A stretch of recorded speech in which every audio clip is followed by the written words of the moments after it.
Okay, and we are live, but we got to let it breathe just for a moment here while we bring on our Facebook and our Instagrammers, and then we're going to get things a rolling tonight. Hope everyone's doing well out there, and we're good. Welcome in, everybody. It is the Mile High Huddle podcast. I'm your host, Chad Jensen, and with me is my fellow football priest. You know him, you love him, Zack Kelberman. Zack, here we are Thursday. It's kind of a weird game week because you get beat down by the Ravens, then all of a sudden there's the news cycle of the trade deadline. Now we're on to the Chiefs, but how you doing, bro, on a Thursday night with the Ravens Bengals about to go down? Doing well. I mean, there was also the election this week, so a lot of people, if their candidate didn't win, they're a little more dejected. But I'm excited to get back in the football swing of things, Chad, and talk about what I think if the Broncos are going to be a playoff team, what's a must-win game on Sunday. I'm just seeing here real fast. Sorry, guys. I gotta try and see. We're getting some weird connectivity issues on Facebook. So hang tight one sec. I'm gonna try this one more time. I'm gonna try reconnecting them real fast here. At least the main one. Let's see if one works. That's weird too because we got green check marks and then all of a sudden it said connectivity problem. Okay, there's a green check mark. Now let's try one more. Sorry guys, hang with me. Almost there. All right. Uh yeah, so here we are. It's Chiefs week and it's looking good. Let's see what Papa Bear has to say. Good to see you tonight. David McElrath in the house. What's good, big dog? He says, "Good evening, Broncos country, Chad, Zach, and Deacon Scott. Hashtag God bless the USA. Hashtag 10 and 7. Hashtag MHH for life. Buckham. Denver Broncos for life. Knicks for 6. Let's go, Bo." Yeah, I even failed to mention amidst what a weird week it is, because then you also have the election on Tuesday.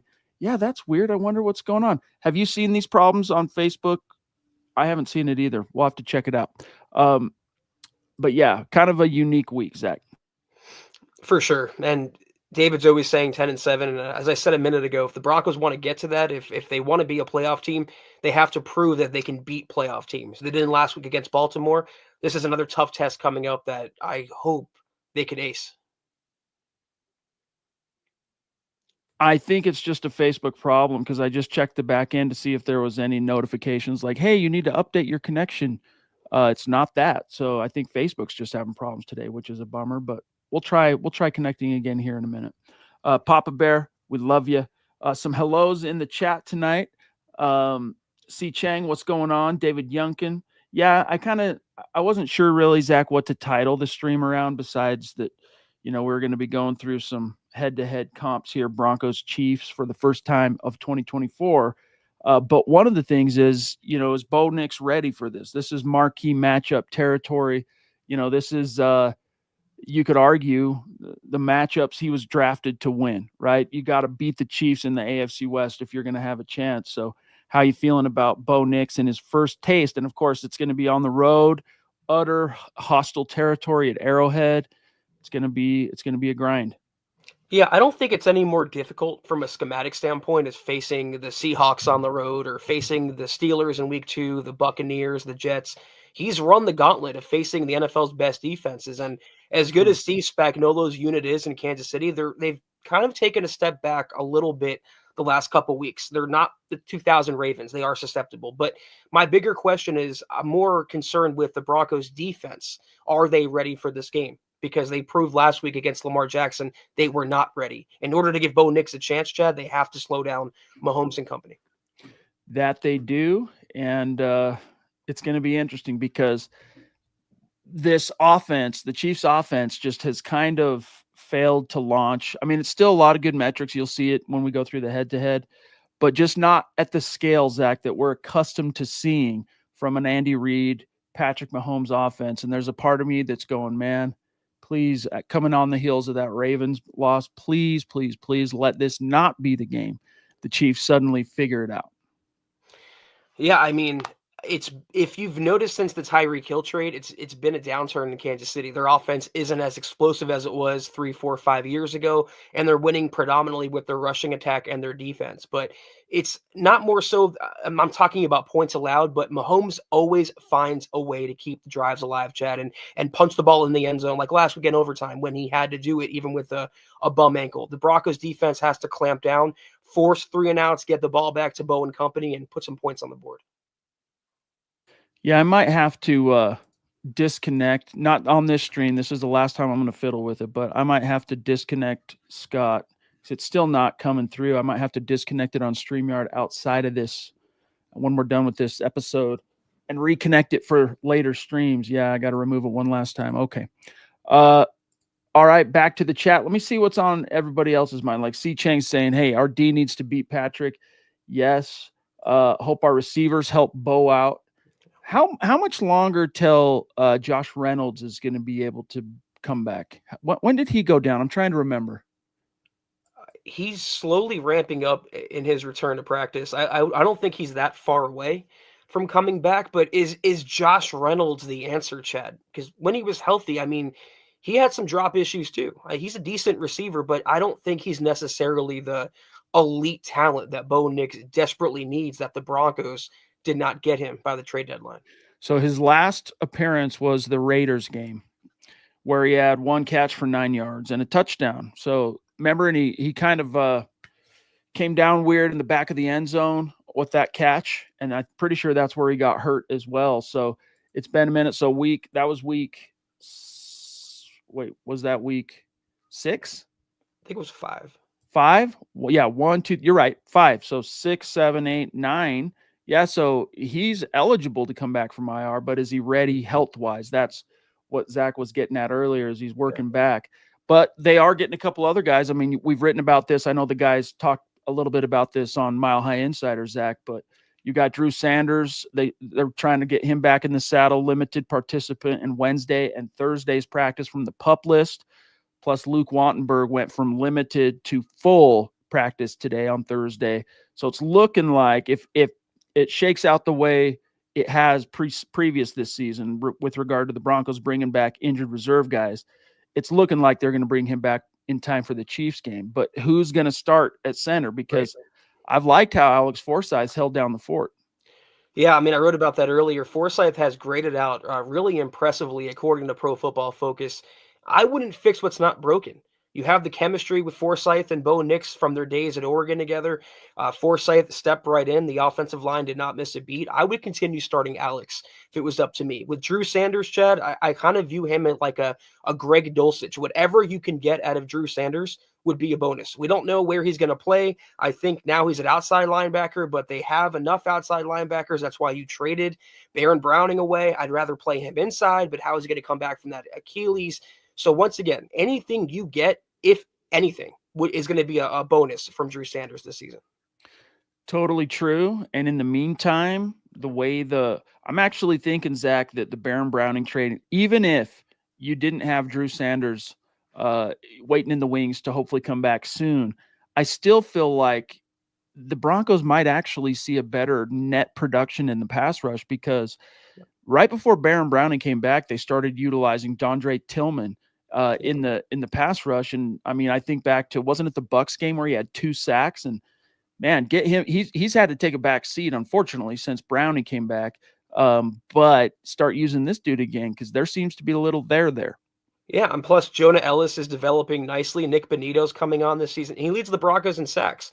Jonathan Cooper got a fat extension. You're good at edge rusher, and they have a couple guys like Tillman who's reliable because he's healthy. It's the one thing about Baron Browning, the one thing about Drew Sanders that you can't rely on is their health.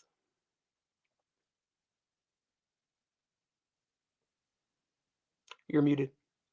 I'm trying one last thing on the back end. I know I said that before, but I'm trying to redo the connection on a separate StreamYard tab, Scott, to see, because I think I have to be the one to do that. So let's see. You can try it one more time if you want, Scott, and see if that made a difference. But okay, yes, and this is another piece of good news for the Broncos from Mr. Greasy, PJ Locke. So let's go through the injury report real quick. Or I should say it's the practice report. We'll get the official Week 10 injury report tomorrow.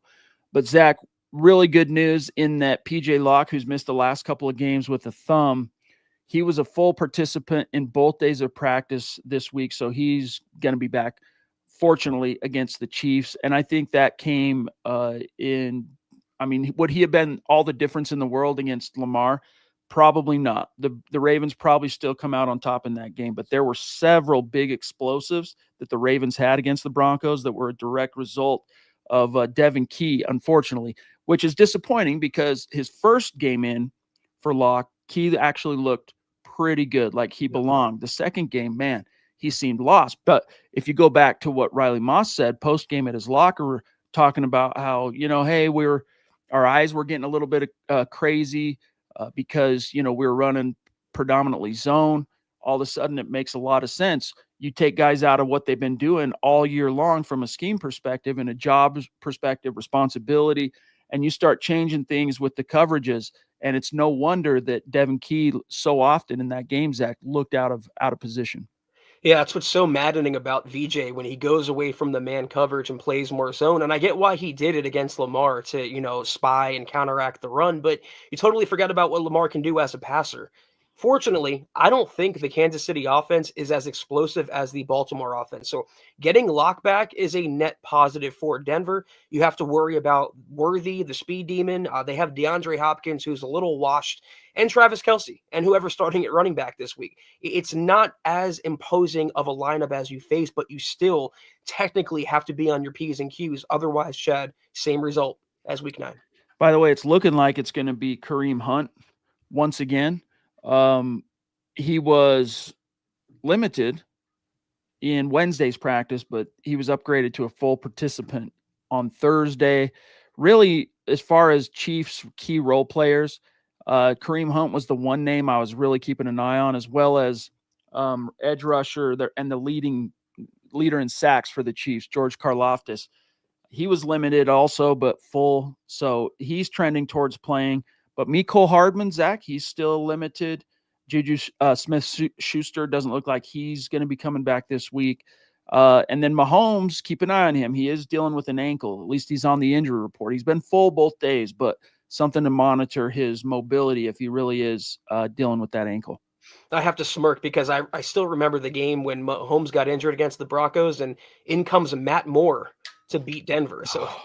So even I don't really care what happens with Mahomes. He plays, he doesn't play. The Broncos are still going to have to give their all. And injuries aside, that receiving core, the talent around Mahomes, they just find a way still, Chad, and the Broncos have to guard against it. But at least, another time, another place. That was the Vic Fangio regime and a different cast of characters. But yeah, that was brutal. Just when you thought, hey, here's your chance. What was it? They were maybe 13 games into their winning streak over the Broncos or something like that, 12 games maybe, and he goes down. You're like, oh, this could be it.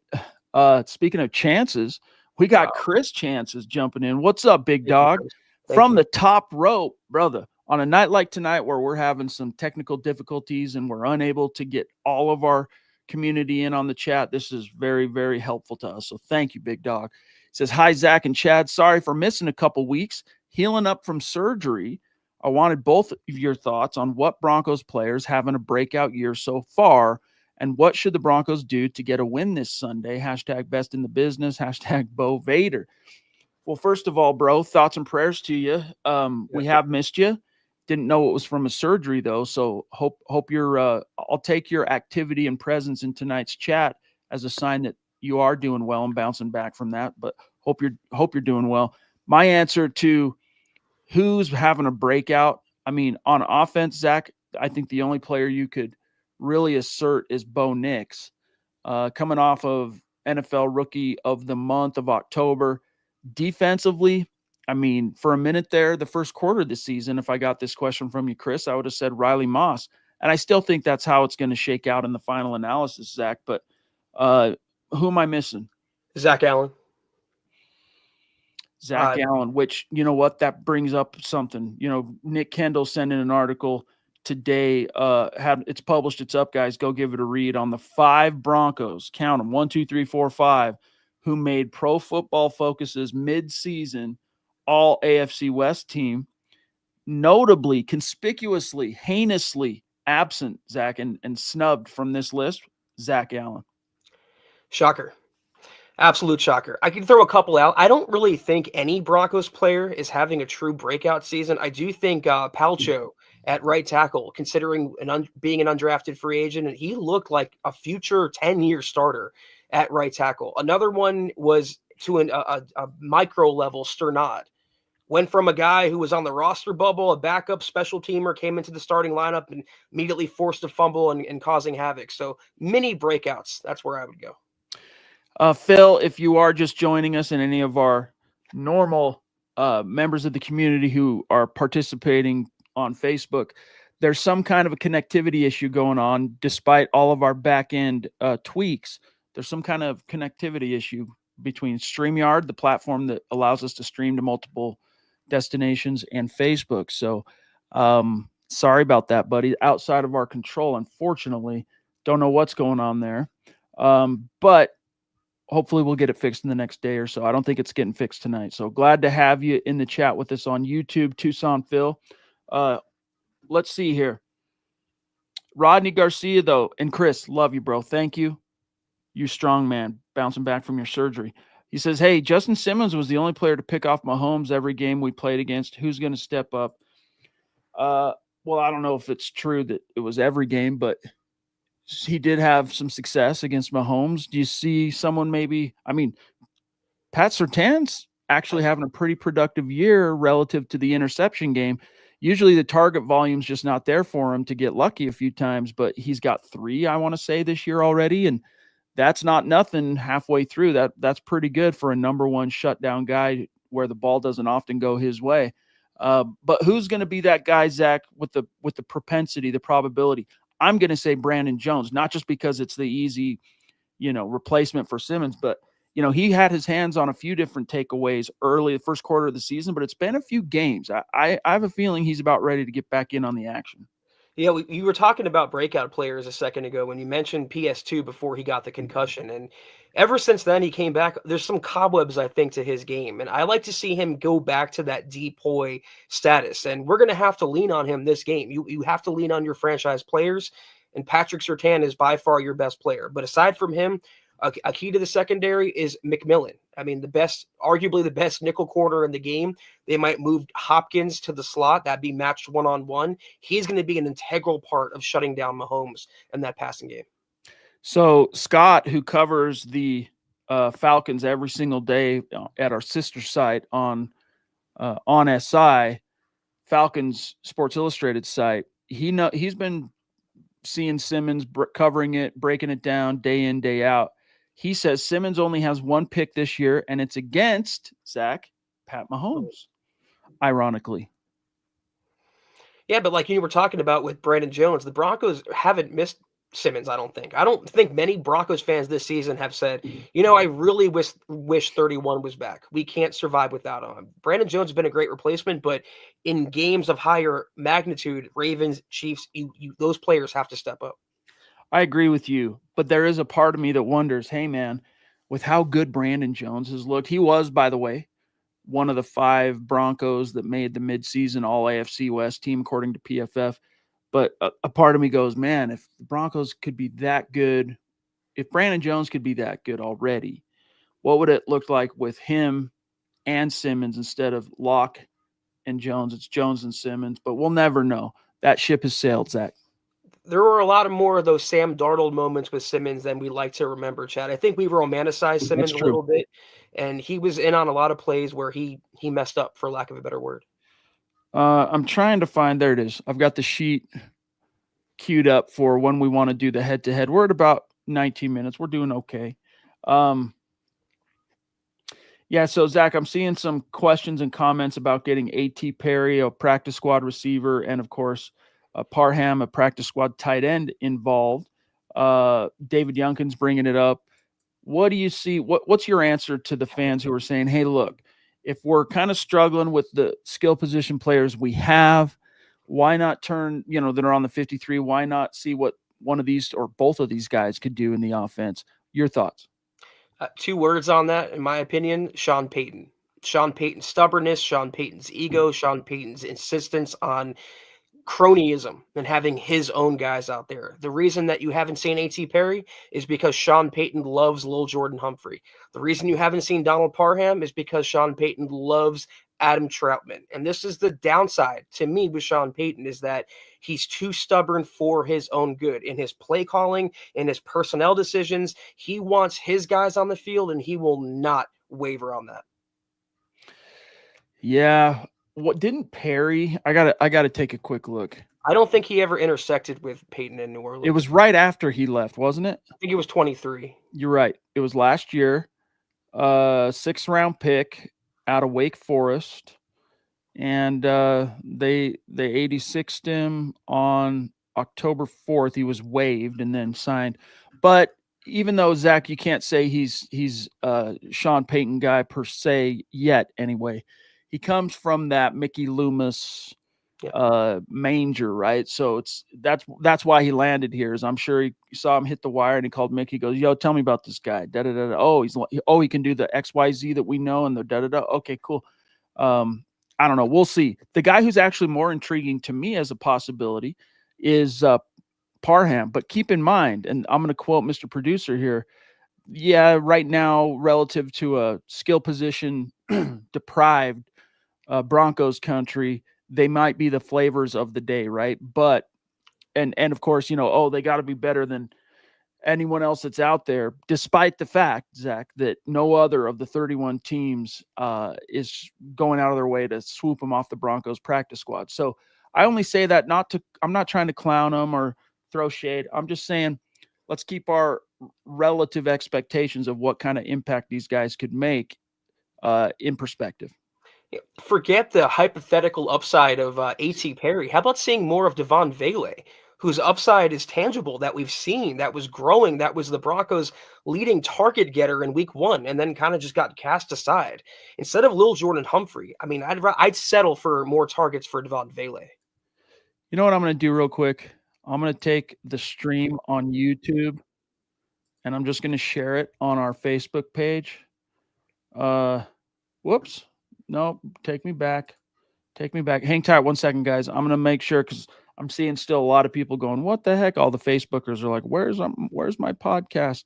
1 second. I'm just going to type out, guys, no Facebook stream. Join us on YouTube. All right, there it goes. Okay, Rodney Estime talking about Audric, the 5th round rookie out of Notre Dame, to get more touches in this game. That's kind of, that idea of that, he says, Zach, has him concerned. Now, is it a guarantee? Not necessarily. Okay, keep in mind, he did get 5 garbage time carries against the Ravens, and he held on to the ball. That's the good news. And because, you got Javante, Zach, averaging 3 yards in a cloud of dust, and Jalil, nothing much doing there so far. People are going, hey, 7 yards per carry, baby, that looks pretty good. Hey, coach, after the game and on Monday, hey, what about getting Estime more touches? Hey, good question. The answer to that is yes. So how that shakes out, Zach, and what it looks like, I don't think all of a sudden you're going to see him as your bell cow, but they are working with him behind the scenes with making him carry a football around, like really trying to instill to him the sanctity of possession, right? And that ball meaning everything. And his 5 bites at the apple last week, he didn't let him down. So I think you will see a little bit more activity from him earlier in the game. But to what degree remains to be seen. I like that it was Javante Williams trying to teach Estime ball security, the blind leading the blind there. Joe Lombardi actually talked about Estime today getting more touches, and he said he's fine with it. They're not concerned yet that if he fumbles again, there'd be a bigger issue, but he's deserving of the touches. And I talked about this, I believe, on the gut reaction last week, that you can coach the fumbling issues out of Audric Estime. You can't teach Javante Williams to be quicker or be more athletic or find the hole. I want more dynamism at running back, Chad, and I don't care who provides it. If it's Estime, so be it. Indeed.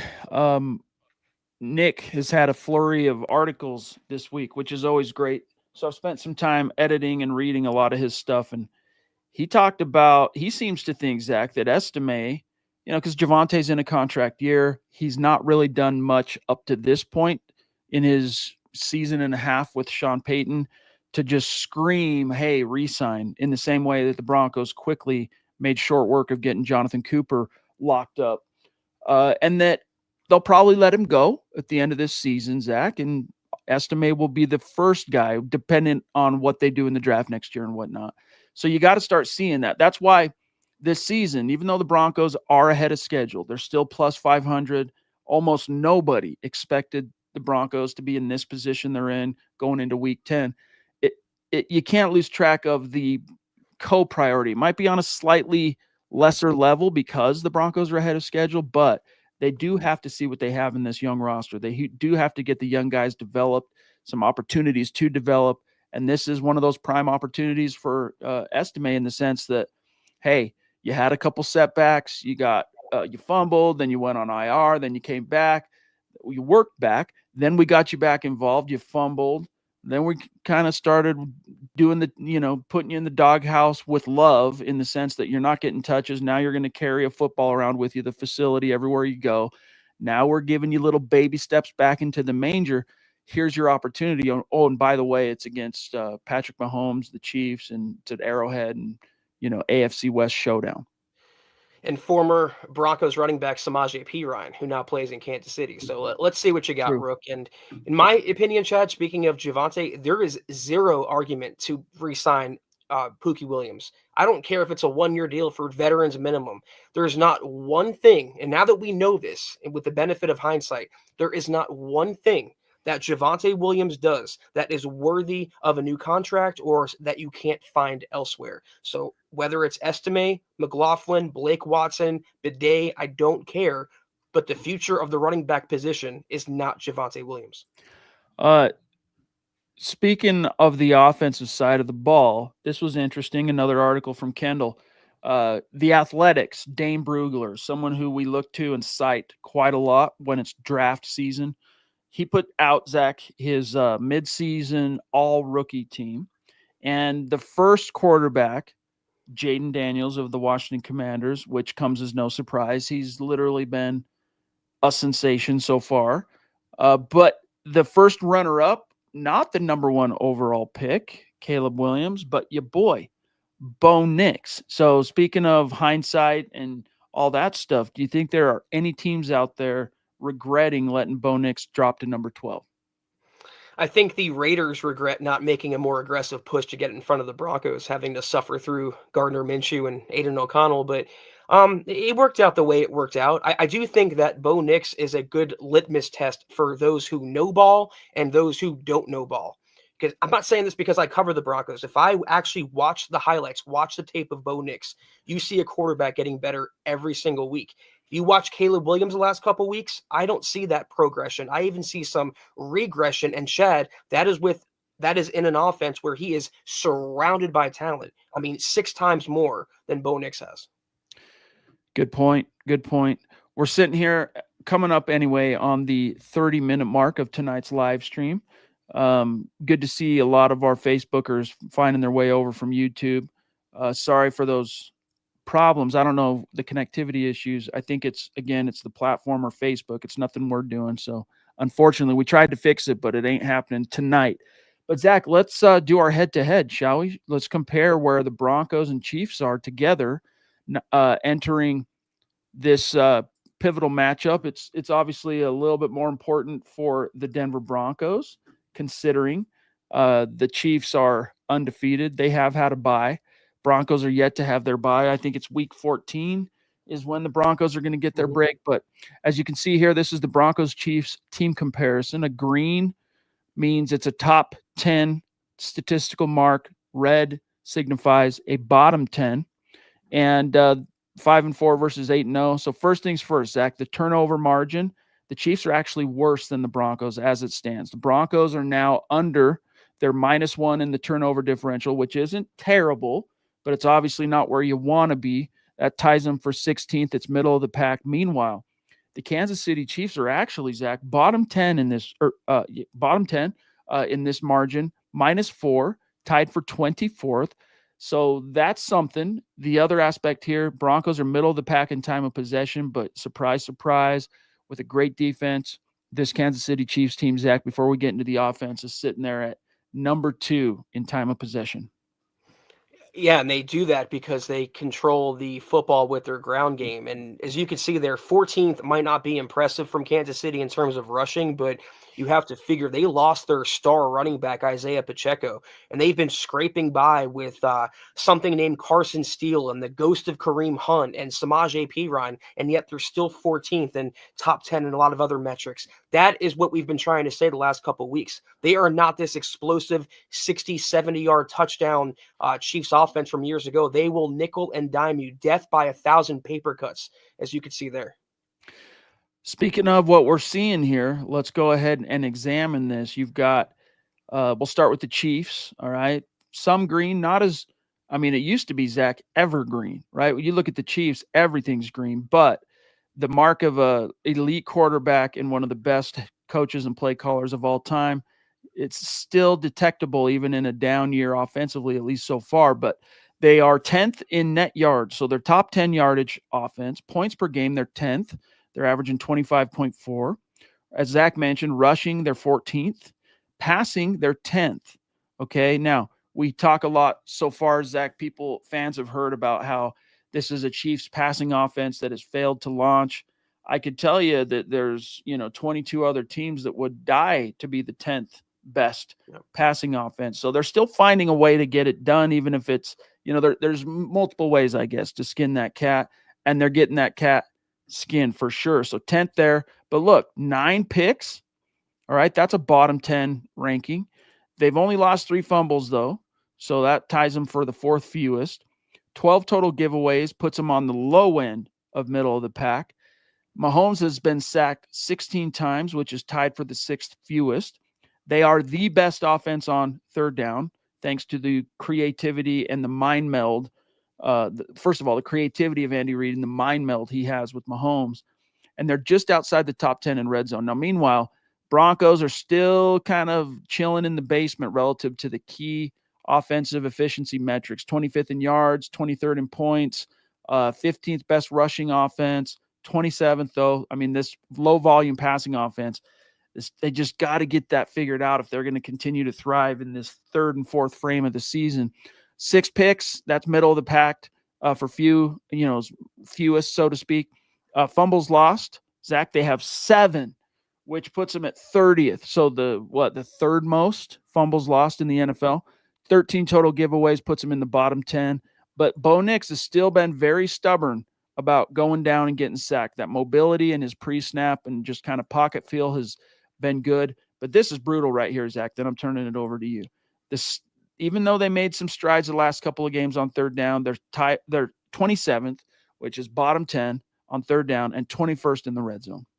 Pretty impressive from Bo Nix because everyone lauds Patrick Mahomes' pocket presence and ability to get away from trouble, yet Bo Nix has taken less sacks than Patrick Mahomes. But to me, this is correlation and causation here. We talked about the time of possession, how good the Chiefs are. Well, when you convert more than 50% of your third downs and you're keeping the chains going and keeping your offense on the field, you're able to run the ball, you're able to pass the ball, then you're going to be in good shape offensively. That's why that you can succeed with a washed DeAndre Hopkins. You can succeed with a washed Juju Smith-Schuster. As long as you have Mahomes and Travis Kelce, they are inevitable, Chad. Indeed. Let's take a look at these defenses. Okay, things start looking up here for the Broncos. Their 31-point loss to the Ravens notwithstanding. This is still the 6th best defense in yards per game. 3rd best in points, which is saying something, Zach, because they just allowed 41, and they're still top 3 in points allowed. Rushing, top 10 still, ranked 9th. Passing, they're the 6th best passing defense. And then fumble recoveries, the Broncos have 5, which puts them in the top 10. 7 picks puts them just outside the top 10. And then sacks, they have 31. So I think, Zach, this is maybe the 5th straight week the Broncos have gone into a game as the 2nd best defense relative to sacks. Third down, they're 16th. Okay, so they got to bump that number up. And their red zone has plummeted a little bit because of how efficient the Ravens were last week, but they're still top 10. Meanwhile, the Chiefs, 5th best yards per game defense, 4th best points per game, 3rd best rushing defense. But here's where you have an opportunity, Zach. Mm-hmm. Right here. Against the pass, they're middle of the pack. Now, you don't want to tempt fate too much, but when you look at ways to attack this Chiefs defense, I mean, it's pretty evident. Yeah, this is what I was mentioning a few minutes ago. They're not the same vaunted Chiefs defense that won the Super Bowl a year ago. They're still really good, but you look at sacks there for Kansas City, only 17, 26 in the NFL. The Broncos are second. They're not getting that production up front. You look at passing yards per game, they're 15th, middle of the pack. They were in on the Marshawn Lattimore sweepstakes, the cornerback. Thank God he didn't go to Kansas City because they are struggling in that back end, Chad. You're right. This is the game where Bo Nix ideally has to step up and have that big breakout performance. I mean, again, it's a defense doing a lot of good things. You don't want to pick too many nits here, but the pass, and then they're just not doing a good job of taking the ball away. This is why when you look at total takeaways at 8, and then you come up here, giveaways 12, that's why they're -4. Okay. So there are weaknesses. The thing about the Chiefs, and sacks, by the way, they only have 17. So there's only a few teams worse than the Chiefs at rushing the passer, or at least getting that passer sacked. 3rd down, 15th, red zone, 13th defense.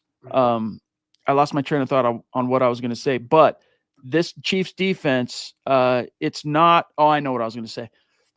You know, the big difference here, it's like if you watch that game on Monday night against Baker Mayfield and the Bucs, you know, the Bucs took it to overtime, all that stuff. But this is such an experienced team in the clutch, right? This every member on this squad has the clutch gene because they've been through so many fires together. They've been to war together in big games, critical situations. So when the chips go down, whether it's 3rd down, whether it's red zone, whether it's end of game sequences, and opponents, that's when they start getting a little tight. You know, they start getting a little in their own heads. Man, that's when they are the calmest. You know, goose fra ba all the way for the Chiefs. They find a way to get it done in the clutch, and they just those clutch executing kind of things are a hallmark of a team that's on the verge, Zach, of becoming the first 3-peat Super Bowl champion. Ugh, hopefully not. But you mentioned, knock on wood. Yeah, you mentioned the key to victory in what you said there, and I wish I had a telestrator so I can circle it, but it's 3rd down. We talked about how good the KC offense is on 3rd down. You see how mediocre the Broncos are on 3rd down. You got to get off the field against Patrick Mahomes. They are first in the NFL, the Broncos. The Chiefs are. The Chiefs offenses, and on defense, they're middle of the pack. So if you allow them to chew the clock, if you allow them to convert 3rd downs, you are not going to win this ballgame. Okay, we take a look at special teams. The Broncos, obviously, in the last, since Shawn Payton came here, are much improved relative to special teams. But the Chiefs, that's one of their hallmarks as well, one of their calling cards. Long time, Dave Tobe, the coordinator there, and just the acolytes of his presence as a special teams coordinator shows here. Great punting, great punt coverage, and they have a good punt return average. The Broncos punting, Zach, has diminished in the last 3 games. It's affected the rankings. I mean, Riley Dixon was actually up there in both of these, gross and net punting. He's now middle of the pack. I mean, just outside the top 10 in net, but that's more a reflection, Zach, keeping him so close to the top 10. It's actually more a reflection of the punt coverage than it is, in my opinion, this particular punter. Broncos are ranked 10th in punt return average against them. So they're doing a good job, as I said, to limit return yardage. 8th in kickoff return against. So they're doing good, but they're not getting that explosive returns in the punt and kickoff game, Zach, that we saw for most of his rookie season last year. Marvin Mims. Field goal, still, you've got Will Lutz, Zach, who's only missed once so far this season, ranked 5th. And, of course, you can see here from the Chiefs special teams. But then there's these penalties we can get into if you want. But first things first, your observations on specials. Shout out Will Lutz. Of all of Shawn Payton's guys, I think Will Lutz might be the best, which is kind of saying something there. But, when we do these head-to-heads every year with Kansas City, and every year their special teams is all green, I'm reminded that the Broncos interviewed Dave Toub, the coordinator, in 2017, one of 3 options. They went with VJ. I still wonder to this day, if they went with Toub, would it have changed the course of franchise history? Neither here nor there. Well, he should have been the second. He should have been the first runner up. It should have been Kyle Shanahan. VJ should have been the last guy at the party, but he ended up being first. It was reversed. It was VJ 1, Tobe 2, probably from what I recall anyway in the reporting, and Shanahan a non-starter thanks to former CEO and team president Joe Ellis. Okay, penalties. Broncos are still, they love throwing the flag on the Broncos, and they love just throwing flags, Zach, at Bronco games, right? So, I mean, well over 100 there in total penalties at Bronco games. We're into the 120s there. 130. And you have, for the Chiefs, very disciplined, or at least an officiating institution, Zach, that doesn't like throwing flags on the back-to-back world champs, and they're not too good at getting their opponents to lapse, so to speak. Man, it gets my dander up because it seems like every single Kansas City game, the referees are in their pocket, throwing a flag to help them out or not throwing a flag to help them out. And then on the other side, it just seems like the Broncos are continuously getting called for ticky-tack kind of infractions. But we can't blame the referees, Chad. The Broncos have to show up and play their A game and let everything else take care of itself. Just real quick before I, pardon me, X out of this weekly release, I just want to do some comparisons over here. Bolton leads the team in tackles with 56. Right now, Zach, it's Brandon Jones leading the Broncos in tackles, which is really cool. Moss is number 2. Cody Barton is 3rd, which is a bit of a surprise because he's basically been a starter since the season began. And yet it's 2 defensive backs leading the team in tackles. That tells you a little something. As I mentioned, there's your leader in sacks for the Chiefs, followed by Chris Jones, who just, if you know the joke, cannot be contained. Nick Bonito still, Zach, leading the way. His streak came to an end last week. Slightly controversial. People thought he got a sack, but it was actually a busted quarterback read option handoff, and he just got tackled in the backfield. But he's still 6 sacks, leads the team. Cooper with 5.5. So both these cats right here, Zach, Bonito and Cooper, still on pace. If they get back into a rhythm, they're still on pace for double digits this season. And even Allen, if he can, he's kind of fallen off a little bit. I mean, he got double teamed all day last week against the Ravens, but if he can kind of get back into a groove, he has a shot at least approaching double digits as an interior pass rusher, which is great.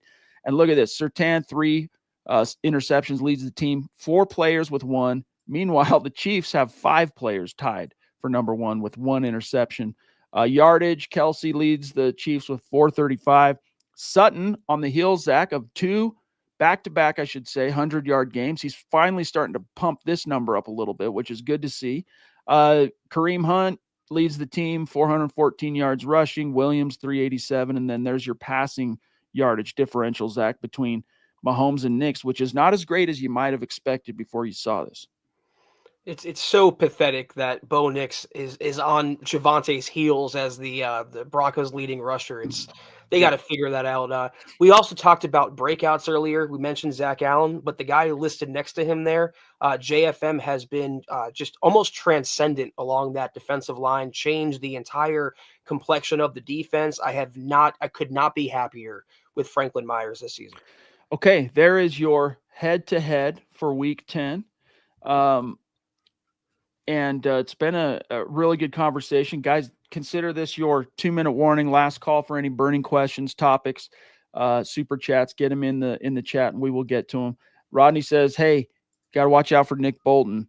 He tries to strip the ball out. So that's a guy that if you're Audric Estime, Zach, you got to have him. You got to be careful when that cat comes rolling up on you.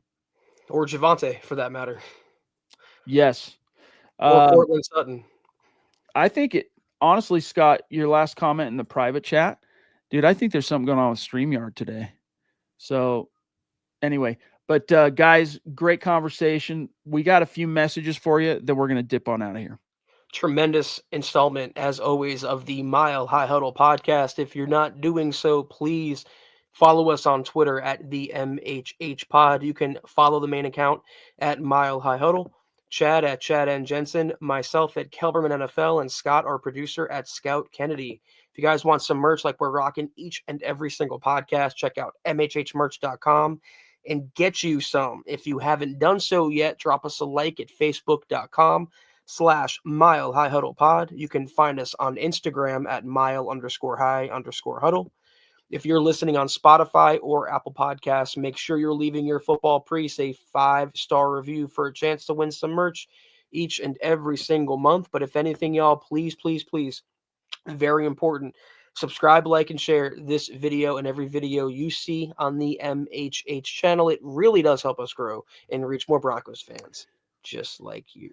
A lot of our supporters tonight, unfortunately, probably going, what the heck's going on with these connectivity issues with StreamYard and our destinations? But hey, a special shout out to the Papa Bear, special shout out to Chris Chances. Thank you guys for supporting us with 2 super chats, your own hard-earned dollars. I mean, I got to tell you, Zach and I, we talk about this all the time, Scott as well. Every single dollar that you guys donate to MHH in these live chats, whether it's our show or another show, I mean, we take that as a true and sincere honor and a phenomenal blessing and a privilege. And I hope you guys know that when we talk about it helps us keep the lights on, it helps us keep the lights on. So thank you, Chris. Thank you, Papa Bear, and all our super chat superstars and supporters. Even if you're not in the room tonight, we love you. So Sunday, we'll see how it shakes out. Look tomorrow for the Mile High Roundtable for Zach and I, our official predictions for Broncos Chiefs. Yeah, I want to echo what Chad said. Thank you, everyone, for tuning in and supporting us tonight. As always, have a great weekend. We'll see you Sunday after the game. Take care, and as always, go Broncos.